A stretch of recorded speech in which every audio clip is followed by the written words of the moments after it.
ରୋହିତ ଶର୍ମା ବାଂଲାଦେଶ ବିପକ୍ଷରେ ଚାମ୍ପିୟନ୍ସ ଟ୍ରଫିର ପ୍ରଥମ ମ୍ୟାଚ୍ରେ 41 ରନ୍ର ଏକ ଚମତ୍କାର ଇନିଂସ ଖେଳିଥିଲେ।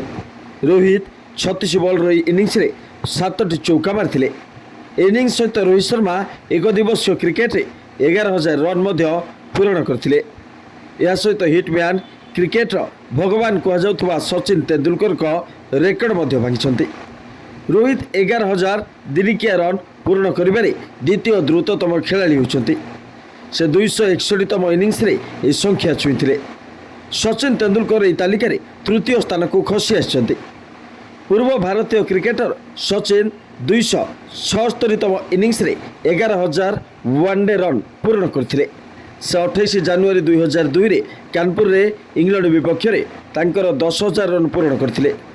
ଚାମ୍ପିୟନ୍ସ ଟ୍ରଫି 2025 ପାଇଁ ରୋହିତ ଶର୍ମାଙ୍କ ଆରମ୍ଭ ଉତ୍କୃଷ୍ଟ ହୋଇଛି। କିଛି ସମୟ ଧରି ଖରାପ ଫର୍ମ ସହିତ ସଂଘର୍ଷ କରୁଥିବା ରୋହିତ ଚାମ୍ପିୟନ୍ସ ଟ୍ରଫି ପୂର୍ବରୁ ଇଂଲଣ୍ଡ ବିପକ୍ଷରେ 119 ରନ୍ର ଇନିଂସ ଖେଳିଥିଲେ। ଚାମ୍ପିୟନ୍ସ ଟ୍ରଫିରେ ଏହି ଆରମ୍ଭରେ ରୋହିତ ଶର୍ମା ଖୁସି ହେବେ। ସେପରି ଓଡିଆଇ କ୍ୟାରିୟର ବିଷୟରେ କହିବାକୁ ଗଲେ ସେ 269 ମ୍ୟାଚ୍ରେ ମୋଟ 11,038 ରନ୍ କରିଛନ୍ତି।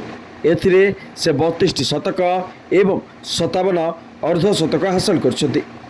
ରୋହିତ ଶର୍ମା ମଧ୍ୟ ଦିନିକିଆରେ 3ଟି ଦ୍ୱିଶତକ ମାରିଛନ୍ତି। ଏହି ଫର୍ମାଟରେ ତାଙ୍କର ସର୍ବାଧିକ ସ୍କୋର ହେଉଛି 264 ରନ୍। ଯଦି ଆମେ ୱାନ୍ଡେରେ ଦ୍ରୁତତମ 11,000 ରନ୍ ପୂରଣ କରିବା ବିଷୟରେ କଥା ହେବା, ତେବେ କେବଳ ବିରାଟ କୋହଲି ରୋହିତ ଶର୍ମାଙ୍କ ଆଗରେ ଅଛନ୍ତି। ଏହି ମାମଲାରେ କୋହଲି ପ୍ରଥମ ସ୍ଥାନରେ ଅଛନ୍ତି। ସେ 222ତମ ଇନିଂସରେ 11,000 ରନ୍ ପୂରଣ କରିଥିଲେ।